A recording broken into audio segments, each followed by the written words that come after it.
All right, good afternoon to my brothers and sisters here in the US. Good evening to those in Monrovia, Liberia. Welcome to Liberia Rise. I am your host, Augustin Sharif, and I am going to be here today just talking about some of the topics that are making news in Liberia. Maybe nothing serious, just table talk. That's what we're calling it. And so, share the broadcast. Join me if you want to come on the platform. I would certainly encourage you to come and join us.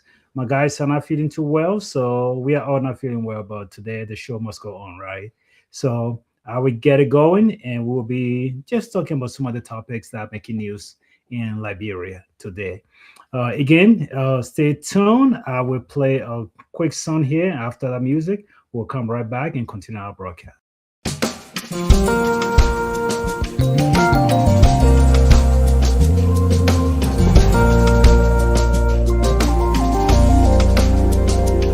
Oh, hail Liberia, hail. Oh, hail Liberia, hail. This glorious land of liberty shall long be out. The new name, great be her fame, and mighty be her powers. Oh, hail, oh, hail. Oh, hail, oh, hail, oh, hail, the Lone Star forever. Oh, hail, Liberia, oh, hail, Liberia, hail. In union strong, success is sure. We cannot fail. We've got up above our eyes to prove we will,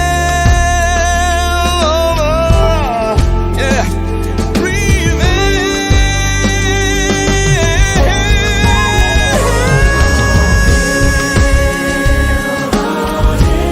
Oh, hail, Liberia, oh, hail. Ooh, yeah, oh, hail, the Lone Star.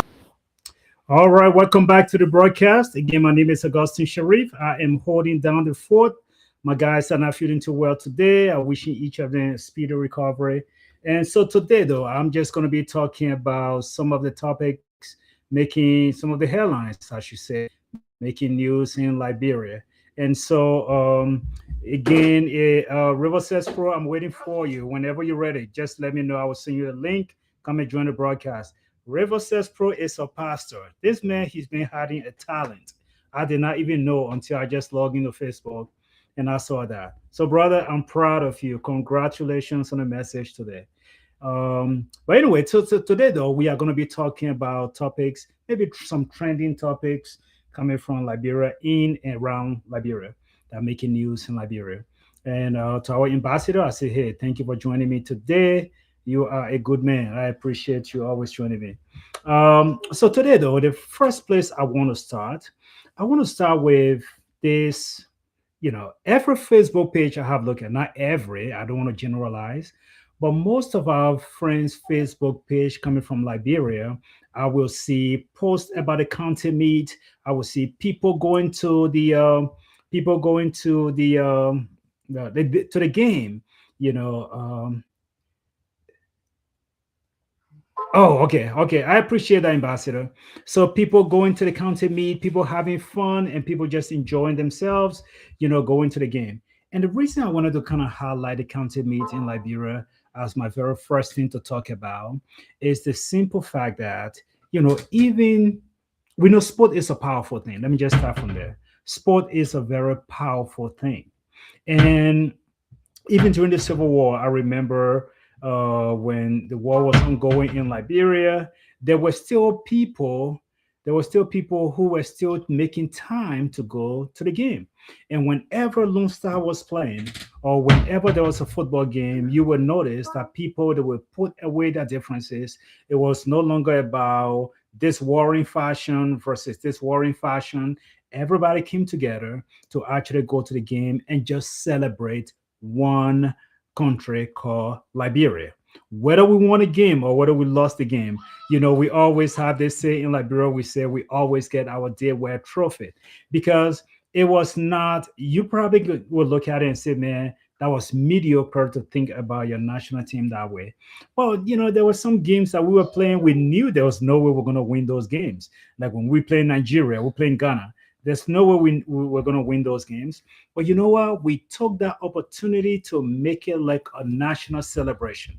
We went to those games and we celebrated games. We celebrated those who were playing. We celebrated the professionals that were doing that thing. And the entire country came together. And I'm seeing similar thing in the country today. Despite the hardships, despite the situations going on in the country, despite the economic challenges in the country, people are still making time to go to the game and to watch the games and to be able to celebrate, and people are having good time. So for just that one moment, for that one game, for that little time, people are able to put their differences aside. They are able to forget all of the economic challenges they're going through, and they can at least afford to buy a ticket and go to the game and watch the game. So sport is something we should definitely invest in because it is I really look at it to be a symbol of national unity, because when people are actually having that game, when they're having fun going to the game, whether they're buying something or they're not buying something, but just the fact that they can go to the game is one of those things that people remember and people enjoy. So let's keep that momentum going. Let's keep that game going. Look, I don't know. Maybe there are some rich people listening to me now or will listen to me later who probably have some investment opportunity. Maybe the next thing we can start doing is opening football academies in Liberia and just start training people, young people, like they do in Europe and other part of the world, where academy for soccer is such a big deal. It's a big sport. I remember when I was in Liberia, I don't know what year was it, but when the US first started getting involved into soccer, I remember the first World Cup that they were part of, man, they were the beating stock of everybody. People were just beating them, 5-0, 4-0. But you know what? The US have made progress and they actually have these academies going and they are training their young people. And you find more young people going into soccer now and they are training. Now, when it comes to women's soccer, I think women's soccer is like the US is like number one, if I'm not mistaken. They're like number one. I think they have won 5 World Cup, and then other nations are really catching up with them. The men, they have a long way to go, but soccer is improving. So some rich guy who's listening to us, some rich woman who is listening to us, who has some money to spend or to invest in Liberia, I would think investing in soccer academies, those things are going to bring about good return on investment, because sport is one of those unifying forces that bring the entire country together. And I'm just saying it because the county me is making headways in the country. I mean, any of my friends that I have checked their Facebook pages, they have something highlighted about the county meet. They have something highlighted about sports. They are proud to wear their jerseys, their county jerseys to go to the game, and they're having fun with it. And they're actually having a good time. Because of that, man, people can forget their troubles for a little bit just for those few hours where they go to the game and sit there and watch. They can put their troubles behind them and just focus on the game. And so basically, I just like to say, I think that is a very good thing that I have seen coming from the country, a very good sign. Again, it reminded me so much about what I saw during the Civil War in Liberia, where, By the time we had little ceasefire, there was a time when there was sport events taking place. We all headed to SKD to watch the game. At that time, nobody is worried too much whether this rebel or that rebel or this fashion or that fashion, people are going to be involved in something crazy. And so sports is one of those unifying forces that we need to encourage in the country because it make people to really forget all of their issues and to focus on themselves. So, I do see some comments here. River says, Pro, man, I hope you feel better. It's something in the air, my brother. We all just kind of going through it, but look, we got to keep going. And so I am just going to take a quick break here and I'm going to come back and we will definitely keep the show.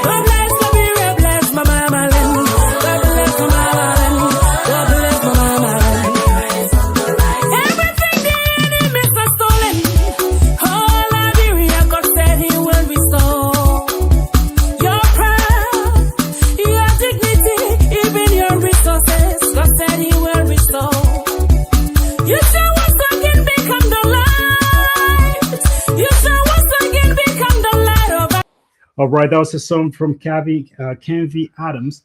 But you know what? Now let's try to get to some serious thing. Okay, let's try to get to some serious thing.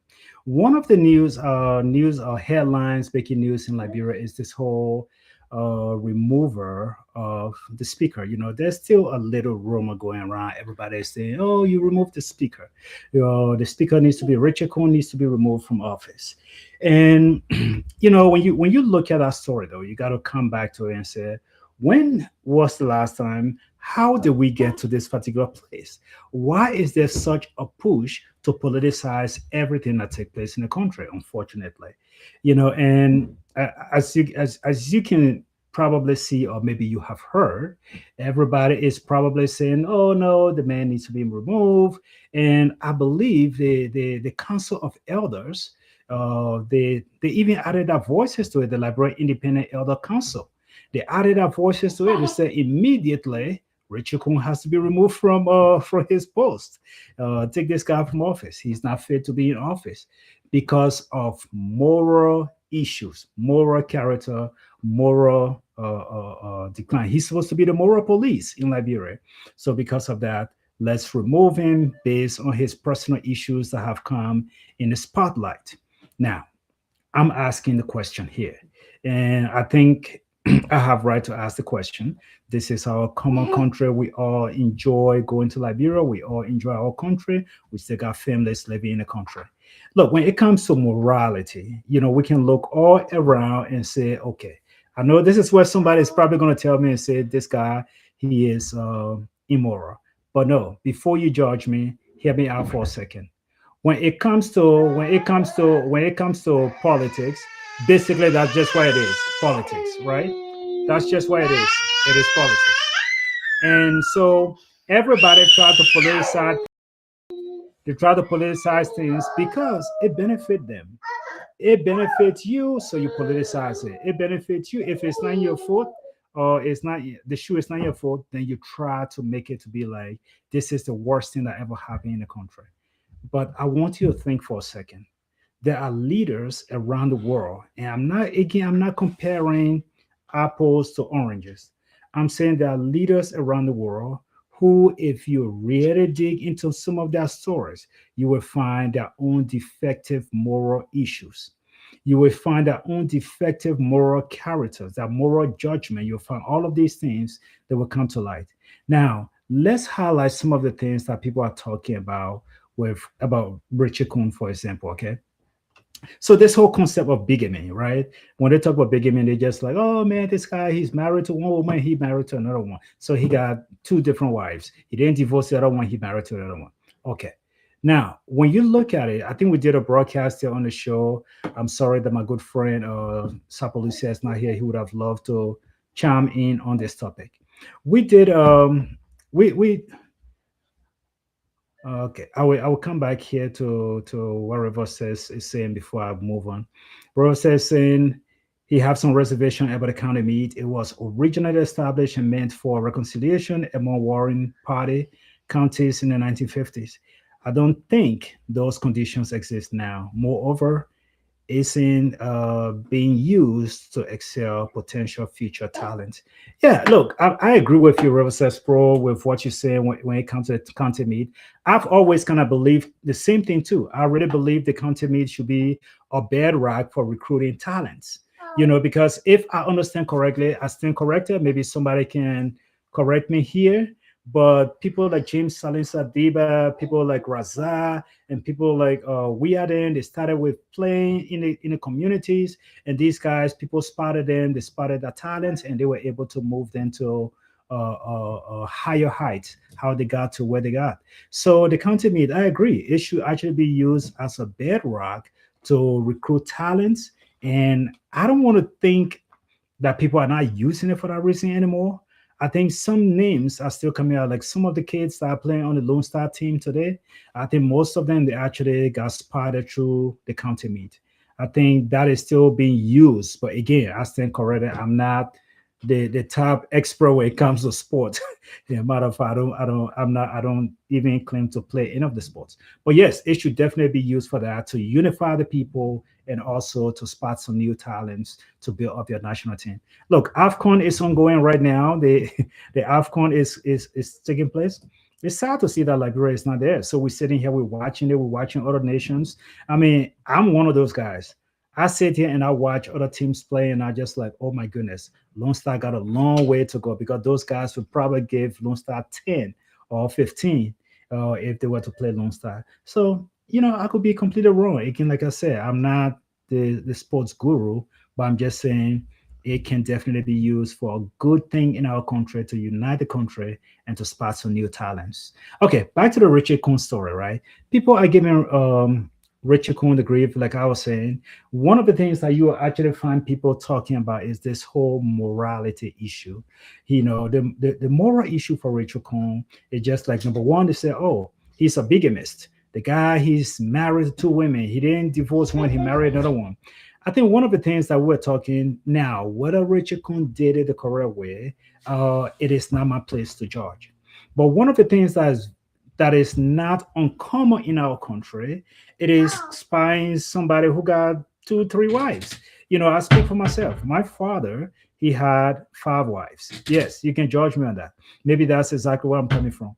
My father had five wives. And there was, as far as I can remember, there was not a law that says if you marry five, you got to make sure that, no, he just did it. And he had all of these women growing up. He had all of these women in his home. There were stepmoms everywhere, and two of them still alive. The other three have passed, and basically, to me, it was look. I could be completely wrong.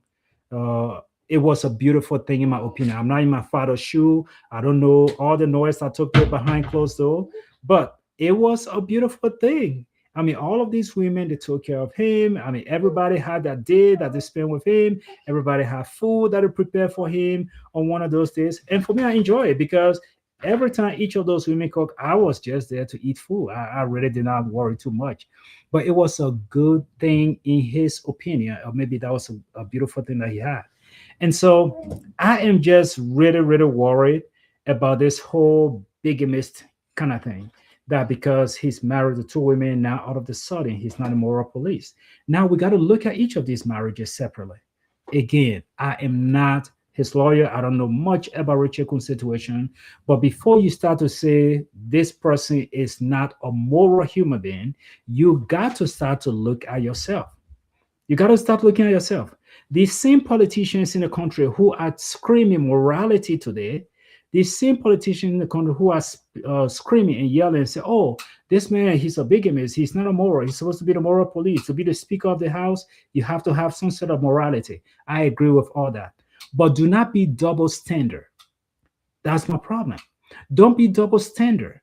Because I say this in the sense to say this. Most of these people who are crying about morality, whether it's lawmakers, whether it is from the executive side, they are just trying to politicize this whole thing because these individuals, they have their own moral issues that they have to deal with. Whether it has something to do with that district, where they would take money and spend it somewhere else instead of spending it in that district, that's an issue of morality. You have to look at it. What benefits the people? You have to look at all of that and say, look, we want to do this. Now, these same people, some of these same people, their names have come up when it comes to child molestation, when it comes to rape, when it comes to all of these different things. There are rape cases all over the country at times, and we don't hear much about it. There are cases that come up, we don't hear nothing about it. Nobody says something. But then you want to come out and speak morality when your house is not clean. You want to clean someone, you want someone else to clean their house. My good friend here, how you call him, Robert Sesper, he would probably disagree with me on this. But one of the things that I really believe in is the good book, the Bible, right? There's this beautiful thing that Jesus talks about in the Bible, where he said, "Do not judge, that you be not judged." Why do you talk about the plank in your, I mean, about the little stick twig in your friend's eye when you have a plank in your eye that you have not even removed? And that's a paraphrase. And so I'm just saying, when you want to try to be this moral police, you should start with the house. Start with the House of Representatives and say, look, we are going to be the focus of morality in our country. But you cannot be corrupt to the core. You cannot be corrupt to the point, and now you want to turn around because you want to politicize something and say, now this person has to go because he is immoral. I'm glad that you see immorality. I'm really happy that you see immorality. But when we go back and check on you, it will probably be more than we should see. It will probably be more than we should see. Concession deals that are doing all these backdoor concession deals that you guys are signing that nobody speak of. Liberian people do not benefit from. You are driving the most expensive cars in the country, and you get to keep cars after 3 years, and you get to keep 4 or 5 cars by the time you leave office. Where is the morality in that? And I say all of this, though, not to say that anything that Mr. Cohn is alleged to have done is correct. I'm not saying any of those things are correct. But again, that's exactly what it is, just allegation, right? So we talk about the beginning thing, that he's a bigamist, he got 2 wives, he married one. Okay, we talk about that. But the last time I checked, most of you guys got 4, 5, 6, 7 side chicks. 4, 5, 6, 7 side chicks. And your side chicks are living better life than even your wives at home. What is the morality in that? And so I am just saying, if you want to call one person out and say this person is immoral because of his extramarital situation, because he's married to 2 women at the same time, well, let's talk about you. That's all I'm saying. Let's talk about you. Because the last time I checked, I know lawmakers, I know people, and don't let me call some of their names. Past and present lawmakers who build houses for their side chicks. For their side chicks. Not one, not two, not many of you guys. You got 4, 5, 6, 7 side chicks. When you're ready, you take them to Ghana. When you're ready, take them to this place. When you're ready, take them to Farmington. What is the morality in that? And then you want to politicize the thing because of the whole speakership. It started last year. We went through a whole summer of this speakership. And now here we are, because you want to politicize it now. And now you say immorality. This is the only time you know that something called immorality in the country. And so you're doing all of these backdoor deals. Let's get him out of office because he's immoral. Another thing that was part of this whole allegation was the marital fraud thing. Look, we can sit here and say whatever we want to say. The marital fraud. Sadly enough, I live in these people country. Okay, sadly enough, Mr. Cohn, if this is true, because I don't know the story, whether he got married to his sister, whether he got married to his cousin, that's none of my business. It's none of my business. I can care less. I can care less about that. You can accuse me of being immoral. That's your problem. but I can care less about Mr. Coon getting married to his sister or a cousin. That's your story. Run with it. But the one thing I do know in this particular country that where we live, where we are privileged to live today, where we get our delivery, unfortunately, Mr. Coon will not be the first and the last to go to Liberia and marry his sister or come to America and marry his family member just to get paper. He will not be the first. It's a regular occurrence in this country. It's a regular occurrence in this country. People go back home and marry their cousins and marry their sisters just to bring them here. After they stay here for a long time, that person get that paper, then they go their separate way. Some people do it for money. I have a friend who is going through it right now, paying somebody $25,000 that he quote unquote did some. I mean, they married. So don't come here with that whole story of he married his sister, he married his cousin. So because of that, marital fraud. In the eyes of the United States government, yes, that could be a marital fraud.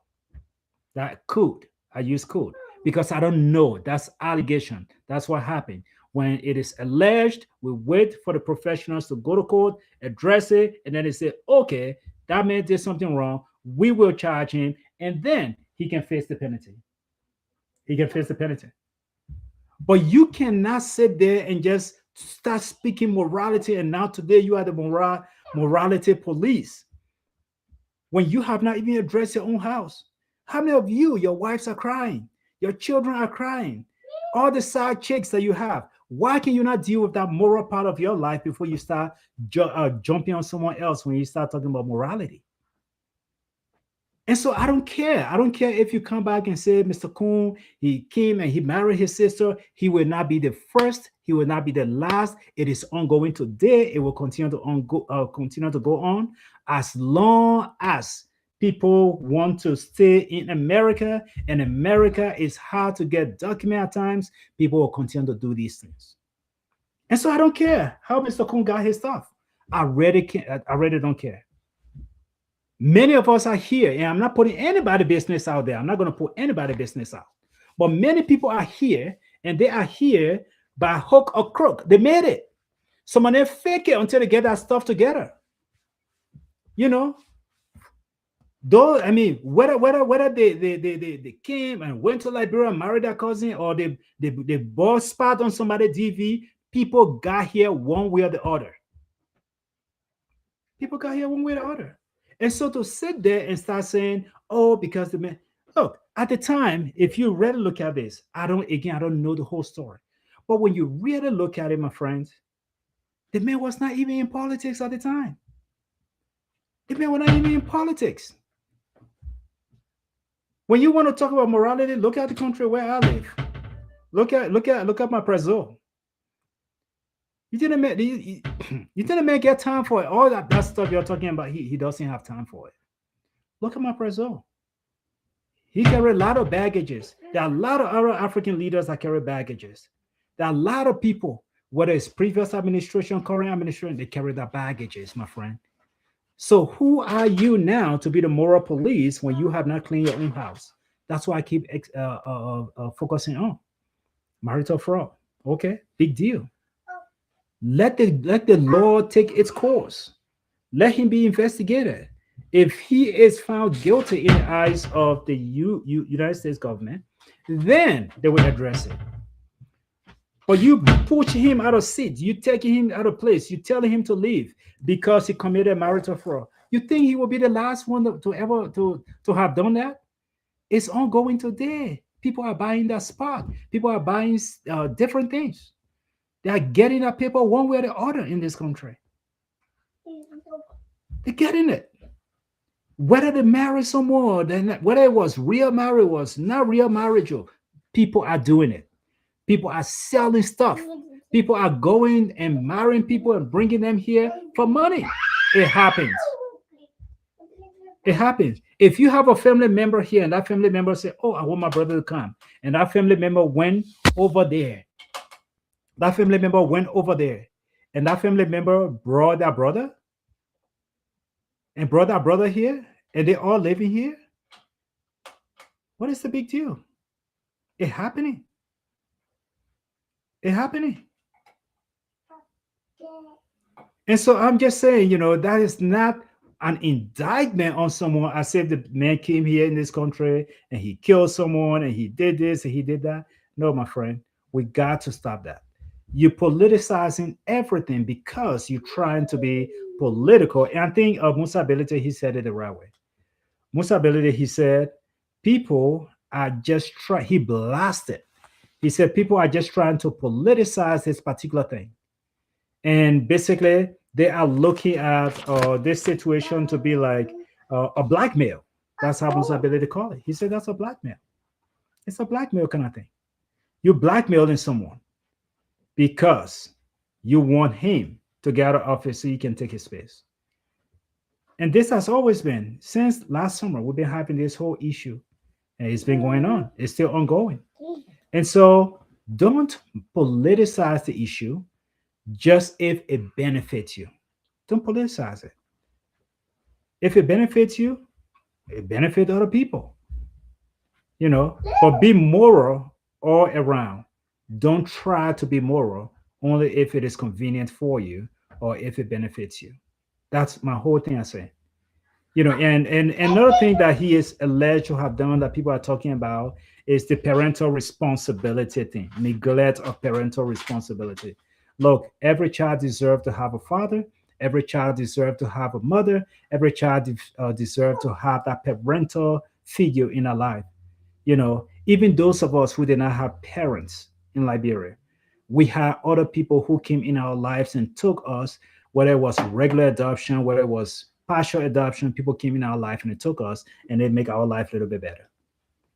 So every child deserves to have a parental figure in our life. I get it. I get it. But again, I want you to look across the entire spectrum. I want you to look across the entire spectrum. I was talking to one of my friends before starting this show, and my friend was telling me, she's divorced. She got 2 kids. And we were talking, and she was telling me, she said, Sharif, I just gave up. So I asked her, I said, do you get child support for your kids? She said, Sharif, it is a joke. That's what she lived in Liberia. She said, Sharif, it is a joke. So I said, why? She said, look, I used to go to the court and we went through all of that. And this man, he was supposed to be giving me $75 a month for the 2 kids. 75. That's why he said he could give. So I said, oh, that's how they do in Liberia? They don't charge you based on your income or based on what you're making. They give the man choice to see what he can pay. So she said $75. So she said the first month she goes to the court, she goes to collect the money, and she gets to the place to get the money. The person that gave her this $75, she have to give this other person this, give this other person this, give the other person this. By the time she left the place, she only have like close to $30 left in her hand. Because everybody's saying, oh, we don't want to collect the money or you got to give us something. You understand what I'm trying to say? So it is a joke to say, this person really needs that money for child support. The child support thing is a joke in Liberia. And then you want to jump on that. At least this is a system in this country where people, their child support thing is strict. It's serious. It's serious. You don't pay it one way or the other, they will get you. You will pay. You'll pay one way or the other. But then you want to turn around and politicize and say the man neglect. Do you know how many children walking around Monrovia whose parents are not even in their lives? Do you know that? Do you know how many children walking around in Monrovia that were fathered by some of you same lawmakers, who those children have just become a secret? Nobody talk about them. And when a woman push you, you'll say, oh, I tell you, I didn't want children. That child you have, that your own child. Do you know how many children? Do you know? And I'm just saying this to you to just let you know, before you become hypocritical, before you start to say this man needs to be moved for neglect of parental responsibility, you have to also now go and look at your thousands of your hundreds of children walking around Monrovia there that you have fathered with so many women, and those kids are getting no support. So what's the big what's different from his morality and yours?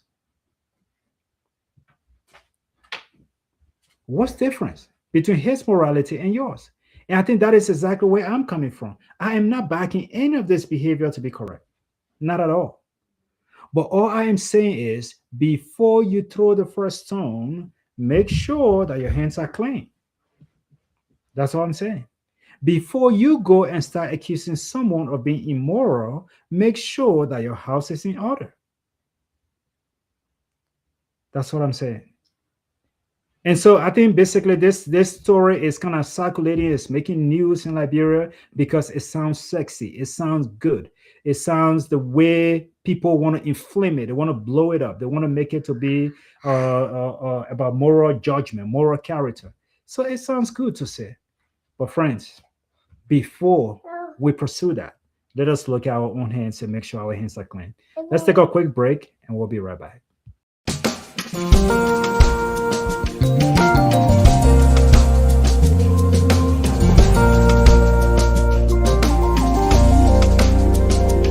Oh, hail Liberia, hail. Oh, hail Liberia, hail. This glorious land of liberty shall long be out. The new name, great be her fame, and mighty be her powers. Oh, hail, oh, hail, oh, hail, oh, hail, the Lone Star forever. Oh, hail, Liberia, oh, hail, Liberia, hail. In union strong, success is sure. We cannot fail. We've got up above our eyes to prove we will, yeah, prevail.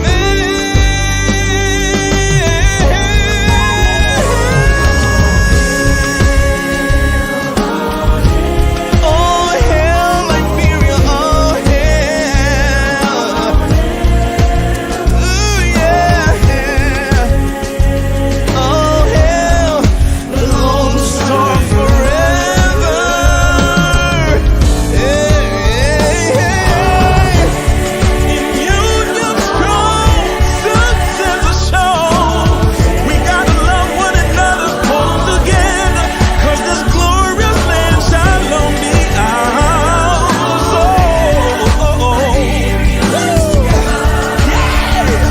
We gotta stand together.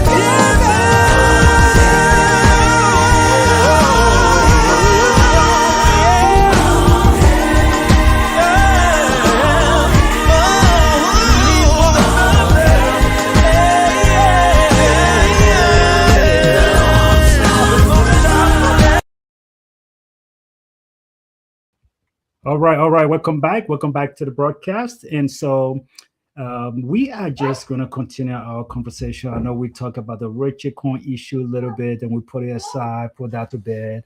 And we also talk about content meat that's making headways in Liberia. Today is just table talk. I want to say welcome back to the broadcast. Thank you for joining me. And if I have lost some of you guys, I'm sorry. I don't know exactly what happened there, but we are going to continue this conversation. Look, I think it was the beginning of 2025 when there was a story circulating, the story about deportations. Liberians were being deported. I mean, people talk about Liberians being deported, even though there was no merit to the story, there was no truth to the story. People were actually jumping on that story, and people were posting all of the Facebook posts. They were posting everything that said, "Oh, let them come back to Liberia, let them sit, and we will all sit here and eat the dry rice and the cassava gravy together." There were a lot of fun stories. People were just having blast with that. And I remember doing a post here where I talked to where I talked about the laughing of other Liberians, or when you celebrating other people's downfall. Talk about that's being a negative thing. It's not a beautiful thing when you start to look at other people's downfall and you start to celebrate it, and you're thinking you are doing it just simply because you come from this mindset, whether it's jealousy, whether it's the way you look at certain things. It's just a horrible thing, horrible thing. And again, we find ourselves in a situation here where this raid is taking place, and one of the raids that's taking place here, that the ICE agents, they are going around arresting people, and sometimes even not everybody's on edge. Let's just put it that way. Everybody's on edge. Even the ones who are here legally, sometimes they look at themselves and just like, let me put my ID in my pocket. Let me take my passport with me because I never know exactly what's going to happen. Because sometimes these guys, they just burst out in your city and they grab people, and they just take you. They arrest you before there's any investigation regarding what you've done. And there was a story that came about sometime last week, I believe. A story about this young Liberian who was treated roughly by ICE agent in Minnesota. And Minnesota has become one of the hottest area, a bedrock of this raid that is taking place, and people are just beyond themselves. ICE agents going into Minnesota and just raiding people. Started with the Somalis community, and now it just kind of spreading throughout the entire Minneapolis area. And there are lots of Liberians that live in that area. Lots of Liberians that call that place home. And I have seen few posts. I've not seen too many posts, but I've seen few posts. And their posts go back to what we're talking about at the beginning of 2025, where people again are celebrating just like, oh, if they stay in America for 10, 15 years and all that time, they didn't get paper, then they just send it back, pack and send it back. Okay. Well, again, this is where I come in and I just say my own, and everybody can say exactly what I want to say. Again, by celebrating other people's downfall, again, it comes from that point of jealousy. It comes from that point of being naive. It comes from that point of just being not sympathetic, not sympathetic to others. Now, when you look at the situation in the ground, you look at what's happening though. Yes, maybe some people have been here long enough and they should have gotten that document, but they never got those documents. And right now they are regretting why they haven't got those documents. But you, on the other hand, your celebration does not come from the point of, oh my goodness, I feel bad that they're doing it to Liberians. But you are coming from a place of, you know what, when they go in America, they think they are big shot. They don't do anything for us. They don't help us. So why should I worry? Let them come back and let them kind of suffer with us, the same way we're suffering. So that's coming from your place. But that person who has family and friends in Liberia, who that person has been helping, that person have been doing things for, that particular family, if this person was to get deported or this person was to get returned to Liberia, you will notice that particular family, that economic status is going to be different. Things are going to be completely different. Because yes, they may not have been doing it for you, but they are doing it for their loved ones. They are doing it for their families in Liberia. And because they're doing it for their family in Liberia, they are still contributing to the economic growth of the country. And that is what people don't get. People don't understand. Yes, that person will not be sending money directly to you, but when that person send money to their loved ones, and that loved one take that money and goes down to Waterside and buy a bitter ball from your auntie or from someone else, and your auntie turns around and pay your school fees, that, my friend, is still contributing to the economic growth of the country. It is still doing that. So I just want this whole mess to stop. This thing about when you see people, when you see Liberians being treated unfairly in America or in Liberia for that matter, you should not be celebrating the downfall. You should not be celebrating a downfall. You should be saying, oh my goodness, that's someone's son, that's someone's daughter, that's someone's child, who that person family rely on to send money to them in Liberia. That person rely on them to do A, B, and C. That person is building in Liberia. That person is expanding economic progress in Liberia. And so to see that person and you start to celebrate, or let them pack them and send them back to Liberia, we'll all sit here and eat sour gravy and dry rice. That is, it just speaks to the mindset of Liberians. And I'm sorry, it speaks to that negative mindset of us. Why should you celebrate when someone else is going through some tough challenges? Why should you celebrate? But your mindset is because that person have not done it for me directly, so let them come back. You don't want to see other people progress. You don't want them to move up. And that is why in most cases I hear the story of, oh, this person came to Liberia and their own family hurt them. Well, they come to Liberia and their own family hurt them. Now, whether we can prove it or not, it's a sad situation, my brother. It's a sad situation, my sister. Whether it is that Liberia, their own family member, but the fact that they even think their own family member have their hand in hurting that person, it's sad. It's really, really sad. It's very, very sad. Let me just take this comment here real quick from my good friend Rosas Pro. He said, as far as the speaker's situation, beside their own immoral baggages, do you think that impeachment efforts are justified? Look, Rosas Pro, I'll put it this way. I'll put it this way, my brother. I'll really put it this way. Look, anyone who we put in position of trust, we put in higher office, whether that person is representative, senator, president, speakers, you name it. Anyone, superintendent, we put in a position of trust. We are putting you there as our moral person. We are putting you there because of what you told us you would do during your campaign trail. We are trusting that your judgment, that what you're going to do will benefit us, the people, and it will bring prosperity to wherever you are representing us from. So if you cannot deliver and something else come up, yes, I agree. There should be a process involved. And whether that process is impeachment, yeah, I agree with that process. Now, is the process going to go through? Is it going to be something that actually people are going to be like, yeah, let's impeach this guy? It's most things in Liberia now are politicized in the country. Because they are politicized, it is very unlikely that even if you were to do the impeachment process, that person will be impeached. All you have to do, you just have to ask the United States of America. Ask the US.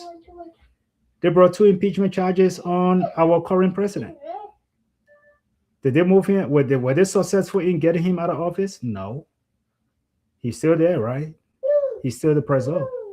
And so I'm just saying, yes, their impeachment effort, maybe it is a process that should have been done. But they have not even come up to say we want him impeached.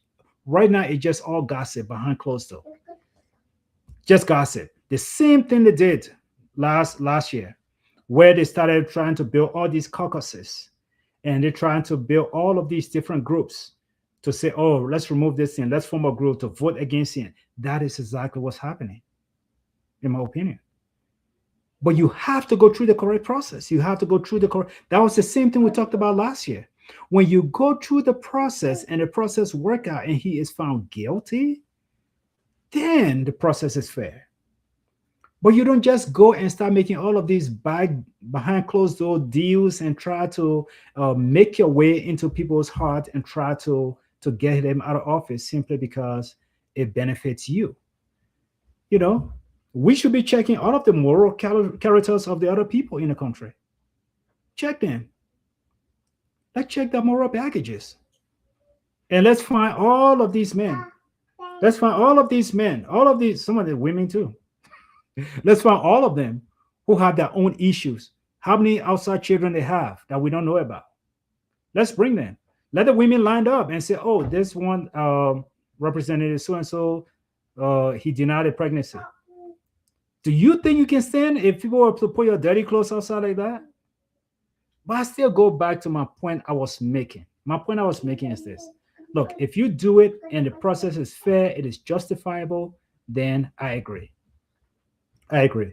But we will not sit here and just allow you. And I don't even know the man. I don't even know Richard Cohn. I don't know the guy. He and I have never met. We have never spoken. I don't know who he is. But I am just trying to talk about this whole, yeah, the issue of morality. That's all I want to talk about. I don't want someone to just be hypocritical. That's my thing. I don't like the hypocrisy of the thing. I don't like the hypocrisy of it all. If you feel like something is not truly done correctly, and you feel like you have a reason to remove someone from office because of A, B, and C, go through the process. Let the court decide. Let the House decide. And if the House decides that yes, it is justifiable, they will vote. They will vote and they will remove him. And that is just the truth of the matter. But I really want to try to close on this particular thing.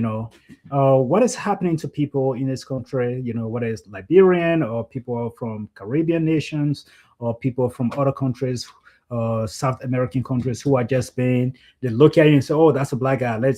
Chances are he's illegal.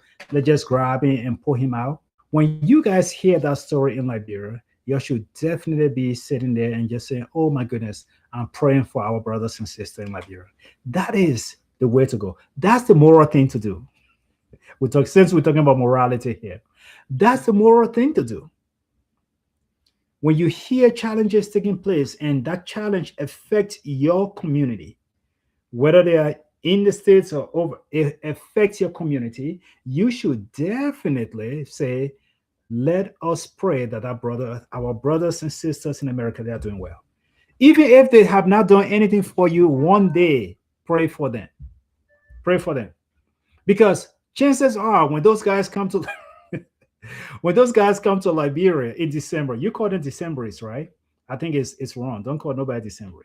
When they come in December and they come to celebrate with you guys in Liberia, Christmas and everything, they are pumping money back into that community. They are putting money back into the community, into the government of Liberia. Whether they come as December and they go and spend their entire 1 month to Calabash, they are putting money back into the community. Because why? Calabash is hiring waiters, people that carry that drinks. Calabash is hiring bouncers, people who stand to the door to make sure no fighting. Calabash is hiring managers, accountants, and all of those. He is investing, the owner of that place is investing back into the economy. So if all the Decemberists came from here, like what you call them, they leave from here and they go to Liberia and they spend all their time in the club. That club money is still going back into the economy to make things better. We need to start thinking bigger and not think small. Because our mindset is, if it is not for me directly, if this was happening to your loved one, someone you know who have been helping you pay the children's school fee and do other things, and this was happening to them, would you sit there and clap your hands and say, "Oh yeah, let him send him back so he can come and sit and eat his sour gravy"? You would not do that. So why should you celebrate when it's happening to someone else's family that you know nothing about? That person is helping their family, one way or the other. It is benefiting Liberia. And it's a trying time, like my friend is saying here. It is a testing time for immigrants in America. It is a testing time. It is time for us to collectively pray for our friends, our brothers and sisters. Send your prayer up, even if you don't know any Liberian here. But the fact that it says Liberian, pray for them, that situation will be better. And I think that's why I started my show with the whole unity piece. I started this whole show with talking about unity, how football and all of these things bring us together. Lone Star bring us together. The county meet bring us together. All of these things, we are Liberian. When we lost, we lost. We take it seriously and we move on. When we win, we celebrate. We make it like a holiday. So this is us. This is us. It should not be any different, my friend. It should not be any different. When you hear Liberian community in America, they are going through some tough time, challenging times. Oh, friends, it's time. All those churches you got in Liberia, it's time to get on your knees and start to pray for your brothers and sisters in the country. It is. Many times people tell me, "Oh, I don't want you to come and do the show. Don't be doing that show." No, look, I have committed no crime in our country. I have committed no crime here. I've done nothing horrible, and by the grace of God, I am okay here. But even if it comes to a point where they say, "Oh, we got to pack a bag and send you by," I didn't commit any crime in my country. I can go by pridefully. I would do it. I'm not worried about that. I'm not worried about that. The experience and the expertise I have, I truly believe I can make it anyway in any society. I truly believe I can make it. But I just don't want you guys going on this whole celebration trail. I want us to look out for each other. The same concept the Lebanese men have when it comes to Liberia is the same concept the Indian men have here in America. When it comes to this country, they open their first gas station. When they open our first gas station, our first convenience store, they will bring one family member, put in our convenience store to manage that one, and then they go to the next. They go to open the next one. And when they open that one, they put another family there. They go to the next one. And even their countrymen, their country people come, they will look out for them. But Liberians, I don't know for some reason why we don't celebrate each other, why we don't look out for each other. We always want things for ourselves. We want it for ourselves. As long as we are good, we don't care about the other people.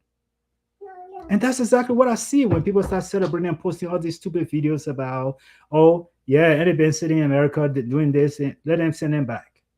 Don't do that stuff.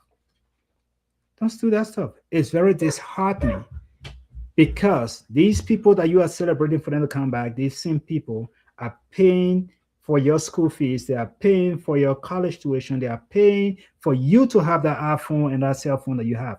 Most of them, they are people that you talk to on social media and you say, "Oh, can you send me data?" And they send you that data to put it in that phone, and then you turn around and start mocking it and start saying horrible things about it. So stop. Take a step back. Pray for your friends in Liberia. Pray for them. And if you see your community struggling, keep them in your prayer. On this note, friends, I'd like to stop my broadcast here for today. I'd like to stop here. And those of you guys who join me, who actually added your voice to the show, I say thank you for joining me. It has been a blast to be able to just come here and vent, because some of the things I talk about today, my friends, these were things that were sitting on my chest. So I feel so much better now. And Richard Cohn, you can send me a check because I just said something nice about you. I don't know you, but hopefully someday we'll know each other. But the thing is, I still want to go back to morality. Our people, our leaders, our responsible people that we put in office, these people ought to be responsible and be the moral example for our nation. And if for some reason they can't do it and they're going sideways, friends, it is a horrible thing. Because if Liberia will rise, we definitely need to have responsible leadership, serious leadership, people who will actually stand up and say, look, we will speak the truth. I will take only my salary. I'm not going to take more than my salary. I'm not going to be corrupt. I am going to do things the right way. If we do that, my friends, I promise you, our country indeed will rise and Liberia will move in higher heights. Until then, next week, we will see you. Stay safe and God bless you and your family.